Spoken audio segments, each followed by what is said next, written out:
I don't know, like, as musicians, like, what do you make of them playing the same set list every night and stuff? There was a Daily Mail article on it today that I just saw where people are quite divided because a lot of the time people are like, yeah, it's almost as if they rehearsed, And I suppose I get that side of it because there's so much tech going on behind the scenes to like when you're sequencing a song live, and if there were a band Yeah, like Libertines that could just kind of busk it, it'd be different. But coming back to it, they probably want to know, manage their expectations and manage all the unknown quantities. So like having the same set just enables Liam's voice to have that journey that it needs. Because if they came out and started with all like the raucous ones first, I think he'd be by 10 songs in, he'd just be his voice would be shot. So yeah, it would be nice if it changed up because every night I think is identical, isn't it? It's the same set. Yeah, Be but nice at to- the same time, they're doing 24 songs and trying to yeah, remember how to convincingly play 24 songs to yeah, 80,000 people. yeah, I think that's already quite a lot. You know what I yeah, mean? yeah, If they had like 30 in the locker and they were switching them up, I mean, yeah, but maybe that'll change as the tour progresses. Who yeah, knows? yeah. I think But so. Yeah. yeah, I mean, I'm going to go and see them at Wembley on Friday, and Jamie's seeing them. Where are you seeing them again? Wembley as well, but not Wembley. till September. So it'll be interesting okay. like, for us to compare notes on in terms of how it's gone. It's not like they're doing an LA residency where after like 6 months of it, you can tell the performer like doesn't want to be there. But I wonder if some of that has started to creep in because playing Cardiff that first night, even Noel would have been excited, right? Even Noel's going to be like, "This is going to be amazing." This is This is right here, right now. yeah, yeah. I don't know whether, yeah, maybe how many shows have they done now? Is it like I can tell you they've done seven. seven? Yeah, So it's only seven, but at the seven same in. time it's seven. Yeah. Yeah, yeah. It's a kind of it's an interesting number, seven. So Mm. Yeah, I guess just like in the age of social media, like, I almost feel like I've already seen it. I mean, people literally live streamed that first night I was watching I it. know. Yeah, Uh, Yes, me too. It was so glitchy, but yeah. kind of worth it. Yeah. I've watched that phone footage because it's occurred to me that often their perspective is the same perspective I'm probably going to have. So I'm going to be watching those clips on my phone, and I feel like I've kind of been to the gig in some ways, because I've seen so much of it. I'm like, I should have not done it. I should have just Yeah, not true.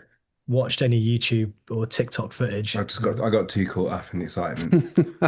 Brains last probably because I couldn't find a decent stream from the last few shows. But anyway, It's difficult for me and Jamie. Well, not difficult, but it's interesting because Oasis really like are a big. Well, I know I'm sure we'll come on to talk about it, but they're like a big part, inescapable part of our kind of cultural childhood. And at a time when there weren't, the internet didn't really exist, and there wasn't that much music to pick from, they were like the shining lights of what it was to be in like a devil may care guitar band. And so seeing that come full circle, 30 years on for them, but certainly, 20 years since we split up being in a band, it represents so much more than music. And I think that's kind of why grown men cry at those sorts of gigs because they're crying not for the music as much, but it's like their childhood. Maybe they've lost parents in that time, or they've become separated from their partners, and their lives have changed so much. And Oasis music soundtracks that even better now than it did then, because it was always wistful, but it's got that real time what's this memory. terrace anthems as well, isn't it? For that Yeah, reason, and yeah, it only makes sense with the context. Like yeah, my partner's a few years younger than me, and we often talk about this because she's not particularly an Oasis fan. But that's just because was slightly too young. Like I remember buying Morning Glory when it came out, yeah. and you know, it's someone that's even like 5 years younger just wouldn't have gone through that Well, we were on the cusp cultural of it moment. because we were still a bit too young. We couldn't go to any gigs because but True. all our older kind of friends and cousins were like at Nebworth and things like that. Yeah, So yeah. even we missed out on the gig side of it. But what they did to our imaginations as 14, I remember having to get off the bus. First time I heard Live Forever, it was on my Sony Walkman. I remember having to get off the bus early because I couldn't take it in. I was like, what have I just listened to? This is like, it just knocked me for six. And I, nothing really has come close to that. I've had that feeling with things like Nirvana, but that was like posthumously. But with a band that was happening at that time, this is a new single that's been released. I'm like, oh my God, what is this? And it spun my world round. It changed everything really. So, and then later in life, I kind of got a bit embarrassed by that. I felt like when Oasis didn't stop being the Oasis that they were in those first two albums, I was kind of embarrassed to admit that I loved Oasis as much as I did.